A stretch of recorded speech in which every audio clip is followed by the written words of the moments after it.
semaine après la réunion des leaders de la Monka à Lubumbashi, Martin Fayulu, qui revendique toujours la victoire à la présidentielle de décembre 2018, a tenu un meeting à Kinshasa. Il dit tenir éveillé ses militants. Le dirigeant chiite nigérien Ibrahim Zakzaki a été autorisé par un tribunal à se rendre sous caution en Inde pour se faire soigner. Son emprisonnement avait provoqué des manifestations réprimées dans le champ. En Égypte, un accident est survenu au Caire où une voiture roulant à grande vitesse a percuté 3 autres véhicules. Cette collision qui a provoqué une énorme explosion a fait près d'une vingtaine de morts.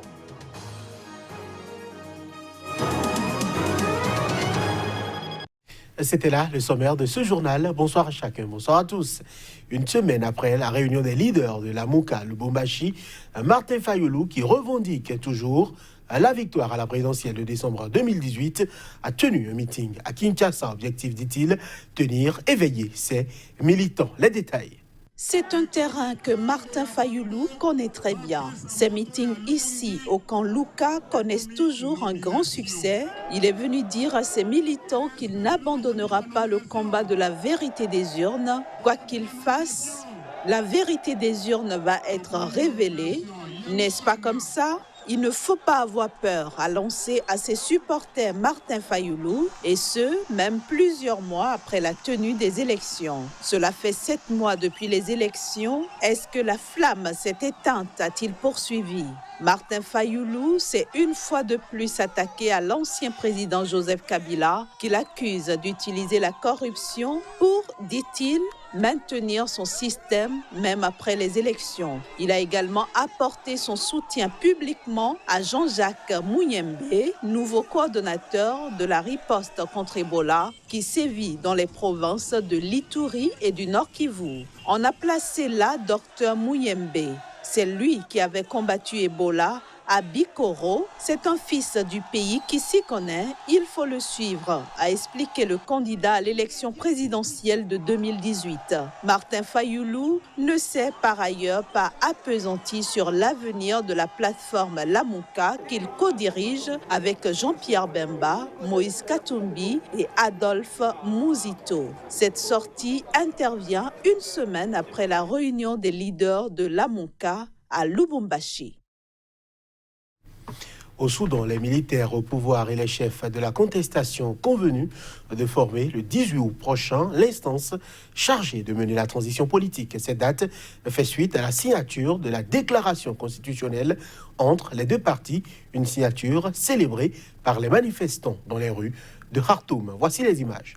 Des centaines de Soudanais ont manifesté leur joie en dansant à Omdurman, ville voisine de Khartoum. Dans la capitale, plusieurs dizaines de personnes en joie ont scandé « Ce pays est le nôtre et le gouvernement est civil ».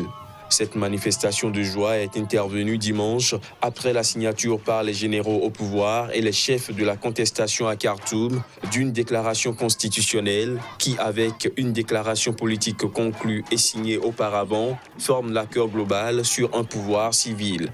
Cet accord global a été obtenu après de longues et difficiles négociations entre les deux parties. Une autorité civile chargée de piloter la transition politique au Soudan sera formée le 18 août prochain. Ce conseil souverain, obtenu de haute lutte, sera composé de 5 militaires et de 6 civils et devra mener avec un parlement et un gouvernement la transition pendant un peu plus de 3 ans. Un premier ministre sera désigné par la contestation et confirmé par le conseil souverain. La contestation disposera également de 201 sièges sur les 300 du Parlement.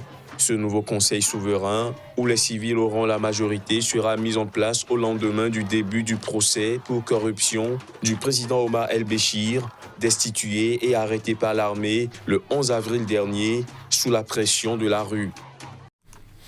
Mesdames et messieurs, cette édition suit son cours. Le président nigérien Mamadou Issoufou a plaidé pour un renforcement de la lutte contre le terrorisme. C'était dans un discours qu'il a prononcé à l'occasion de l'anniversaire de l'indépendance du Niger. Le Niger a célébré ce samedi le 59e anniversaire de son accession à la souveraineté internationale. À cette occasion, le président Mamadou Issoufou a salué vendredi déjà les succès de l'armée et des forces alliées dans la lutte contre le terrorisme au Sahel. Il a également exhorté les États de la région à affiner leur stratégie. Selon le président nigérien, les opérations conjointes menées par les forces de défense nigériennes et les forces alliées françaises et américaines ont été couronnées de succès. Mamadou Issoufou a aussi fait le point sur l'action de la force mixte multinationale qui opère dans le bassin du lac Tchad et de la force antidjihadiste du G5 Sahel. La mutualisation des forces opérées s'avère être efficace dans la lutte contre les groupes terroristes et criminels. Pourtant, le chef de l'État nigérien estime que la montée en puissance de la force conjointe du G5 Sahel doit être accélérée et que la recherche de financement doit être renforcée. Il est évident que pour être efficace, la lutte contre le terrorisme doit connaître la même priorité au niveau de l'ensemble de la communauté internationale. Car en dépit des opérations militaires, Boko Haram fait preuve d'une résilience inquiétante dans la région du lac Tchad, selon Mamadou Issoufou. En Mauritanie, le nouveau président Mohamed Ould Cheikh El Ghazouani a nommé son chef du gouvernement. Il s'agit d'Ismaïl Ould Beda Ould Cheikh Sidia. Ismaïl Ould Beda Ould Cheikh Sidia, un responsable de l'Union pour la République UPR, parti présidentiel, a été nommé Premier ministre par le nouveau président mauritanien. Il succède ainsi à Mohamed Salem Ould Bechi, qui a présenté la démission de son gouvernement quelques heures auparavant. Le président de la République m'a chargé de former un gouvernement de haute compétence, eu égard à l'importance des défis à relever, a dit le nouveau chef du gouvernement dans sa première déclaration à la presse, sans préciser quand la nouvelle équipe sera formée. Il a promis de s'employer à cette tâche en application de la vision du président Mohamed Ould Cheikh El Ghazouani et des objectifs de son programme de campagne en conformité avec les attentes de son peuple. Le nouveau chef du gouvernement mauritanien a dirigé entre 2009 et 2014 les ministères de l'Habitat et de l'Emploi.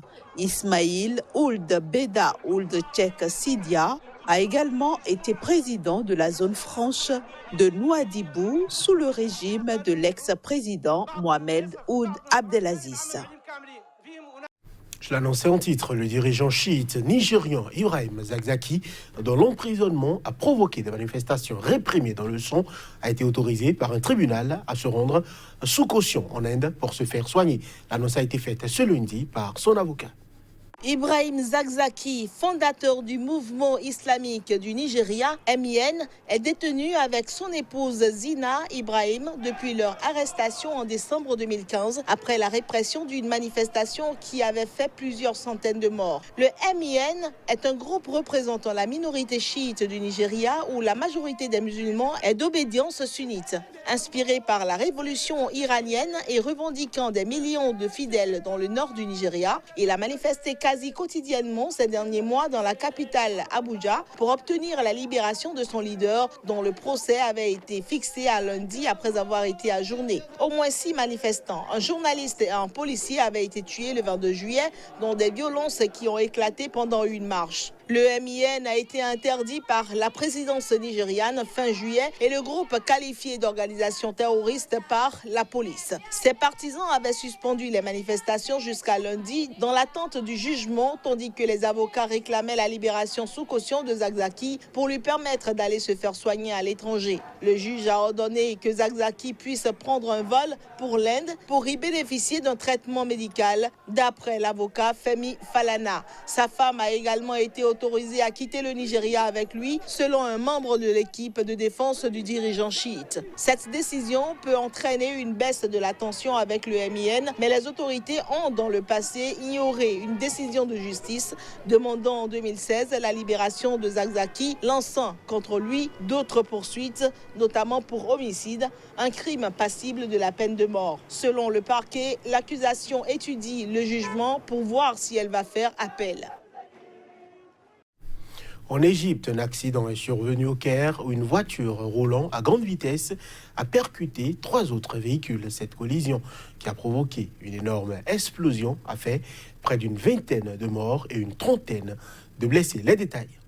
Au moins 19 personnes ont été tuées dans un accident au Caire où une voiture roulant à grande vitesse a percuté 3 autres véhicules.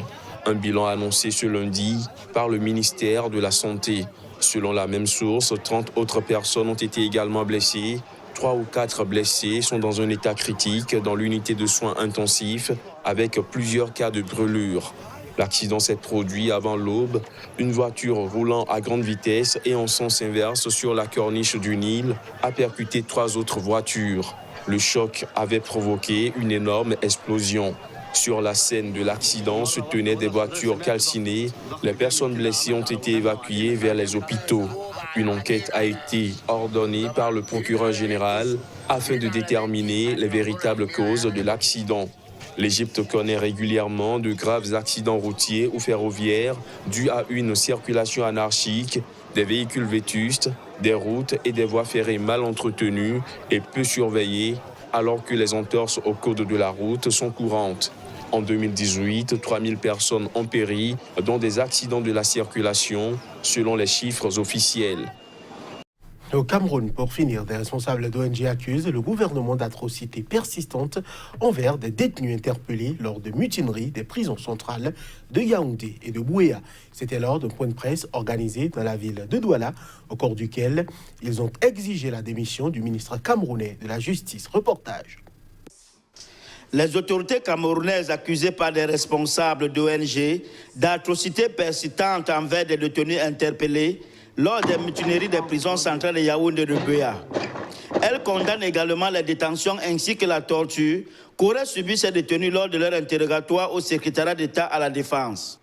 Ces révélations ont été faites lors d'un point de presse organisé dans la ville de Douala. On les a enlevés, n'est-ce pas, notamment de leur couchette à la prison centrale de Yaoundé-Koundengui pour des destinations inconnues, en violation de l'article 6 des directives et principes sur le droit à un procès équitable et l'assistance judiciaire en Afrique de la Commission africaine des droits de l'homme et des peuples. Le REDAC vous informe qu'ils sont en vie. Des images de certains d'entre eux ayant fait le tour des réseaux sociaux et des éléments en notre possession démontrent à suffisance qu'ils ont subi des actes de torture physique, psychologique et autres traitements inhumains et dégradants. Et le REDAC tient sans embâche pour responsable les autorités camerounaises s'il arrivait quoi que ce soit à ces prisonniers. Le REDAC qui se tient solidaire tant sur la forme que sur le fond du rapport d'Amnesty International demande toute affaire cessante les démissions sans autre forme de procès du ministre de la Justice, du secrétaire d'État en charge de l'administration pénitentiaire et du directeur de l'administration pénitentiaire. Selon ces ONG, plusieurs prisonniers manquent à l'appel, parmi lesquels des leaders sécessionnistes liés d'une manière ou d'une autre à la crise anglophone, ainsi que des membres du mouvement pour la renaissance du Cameroun. Ces ONG demandent également la libération immédiate des personnes interpellées lors des marches dites blanches de janvier et juin 2019. Et c'est sur cette information que nous refermons cette édition. Merci de l'avoir suivi. Merci de rester fidèle au programme de SICA. À bientôt.